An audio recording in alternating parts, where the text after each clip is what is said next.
Bonjour les CM1, CM2, donc nous sommes lundi 24 mars, lundi 23 mars, je dis n'importe quoi. Donc petite explication et révision pour les CM1 et ensuite on poussera un peu plus loin pour les CM2.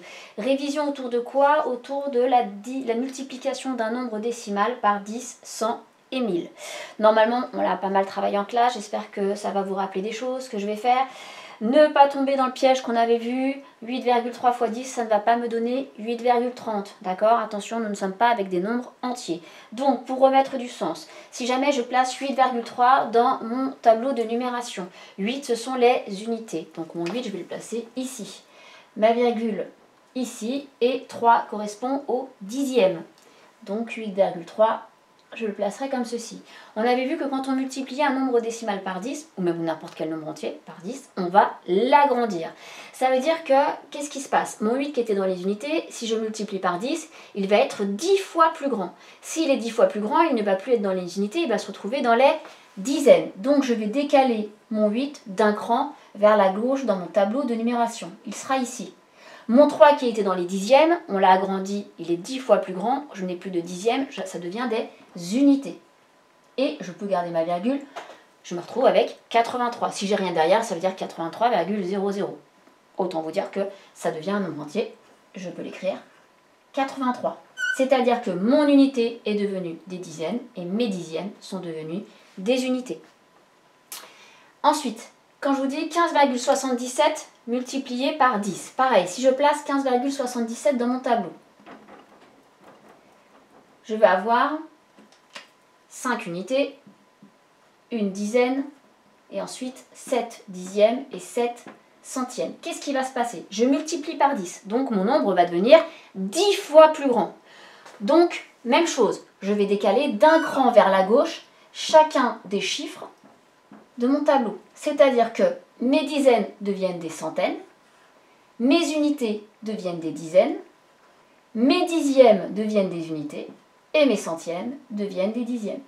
Avec, bien sûr, ma virgule. Donc 15,77 va devenir 157,7. On avait remarqué effectivement qu'en décalant d'un cran vers la droite mon nombre, qu'est-ce qui se passait au niveau de ma virgule? Hop, c'est comme si elle se décalait d'un cran vers la droite. Elle n'est plus derrière mon 5, elle est derrière maintenant mon 7. Donc elle a fait ça, ma virgule. Mais il faut mettre du sens. Ça ne sert à rien de dire on décale d'un cran vers la droite. Pourquoi j'ai décalé d'un cran vers la droite? Parce que j'ai agrandi mon nombre. Ensuite, 2,33. Cette fois, je vais multiplier par 100. Je replace, je vais tout enlever. Je replace donc mon nombre décimal dans mon tableau. Donc 2, je vais le placer dans les unités et 3 dans les dixièmes. Donc 2,3. Comme ceci.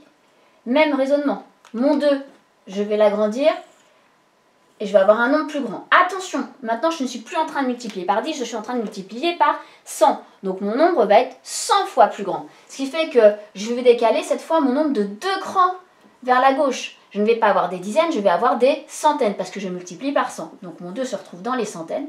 Mon 3, je vais le décaler de 2 crans vers la gauche, il va se retrouver dans les dizaines. Et du coup, ici c'est comme si j'avais 2,30. Quand on n'a rien en maths, d'accord, on place le 0. Donc ici, je vais avoir 0 unité. Donc ça veut dire que ça fera 230. Et si je regarde effectivement au niveau du raisonnement, ma virgule, elle s'est décalée de 2 crans vers la droite. 233. Ah, c'était 233. Petite erreur de ma part. Donc ici, j'avais un 3. Donc ça ne change rien. Ici, mon 3, il se décalait de 2 crans. Donc ici, j'ai 233. 5,32. Attention, je ne multiplie plus par 100, je multiplie par 1000. On s'arrête là en général. Mais après, le raisonnement est exactement le même si je multiplie par 10 000, 100 000, 1 million, etc. Donc 5,32. Je place mon 5 dans les unités, mon 3 dans les dixièmes et mon 2 dans les centièmes. Je veux agrandir 1000 fois. Je veux 1000 fois plus grand. Donc cette fois, même raisonnement, d'accord? Mon nombre va être 1000 fois plus grand, mais mon 5, je vais le décaler, non plus d'un cran, non plus de 2 crans, mais de 3 crans vers la gauche. Donc, je vais le retrouver ici. Je vais avoir 5 unités de 1000. Je vais avoir 3 centaines. Je vais avoir 2 dizaines. Et je vais avoir 0 unité. Donc, ça veut dire que 5,32 multiplié par 1000, ça va me faire 5320. Et je regarde effectivement, là c'est comme si j'avais un 5,320, c'est la même chose. Ma virgule, elle se décale de 3 crans vers la droite. J'agrandis. Je continue pour les CM2. Les CM1, pour vous, vous arrêtez là.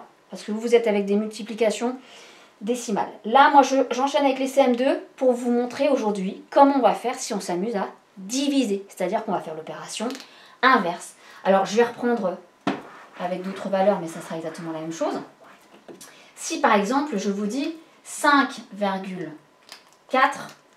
divisé par 10.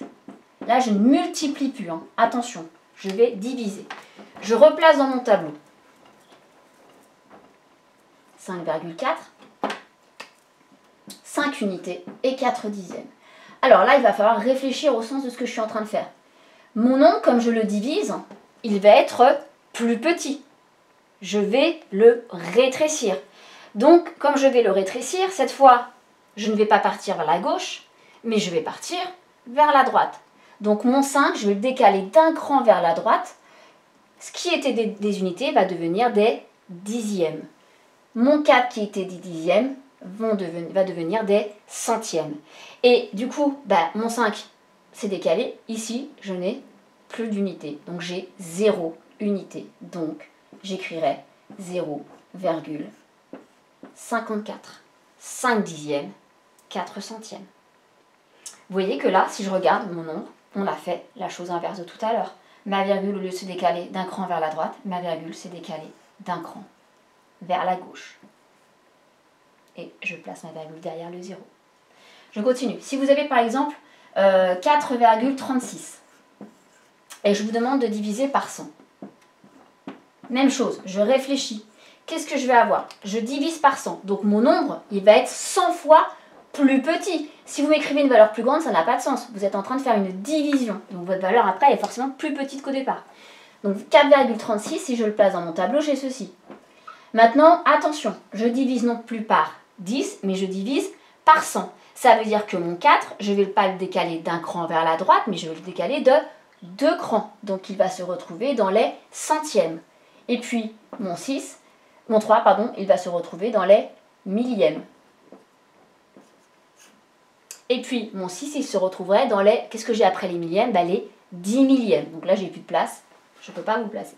Donc ça va me donner 0,0436.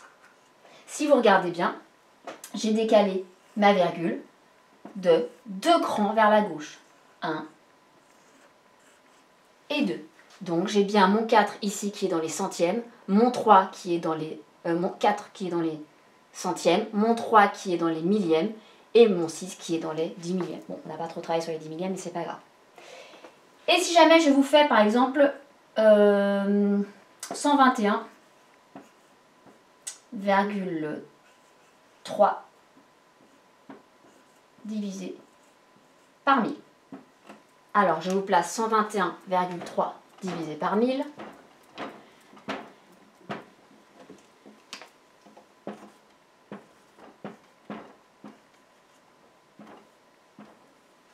Alors, qu'est-ce qui va se passer? Je vais réduire mon nombre 1000 fois. Il va être 1000 fois plus petit. Donc, qu'est-ce que je vais faire? Je vais décaler mon 1, non pas d'un cran, non pas de 2 crans, mais de 3 crans vers la droite. Donc, mon 1 sera dans les dixièmes. Mon 2 va se décaler d'un cran, 2 crans, 3 crans vers la droite. Mon 2 sera dans les centièmes. Et mon 1 va se décaler d'un cran, 2 crans, 3 crans vers la droite. Mon 1 sera dans les millièmes. Je n'aurai plus rien dans mes unités. J'aurai 0,1213.